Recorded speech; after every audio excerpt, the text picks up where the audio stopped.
kau mai kai tu pakai tu wafe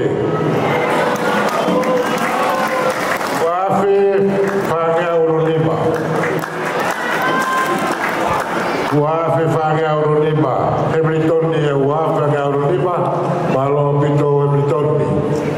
tu kalau apa pada wilayah betul di Aloha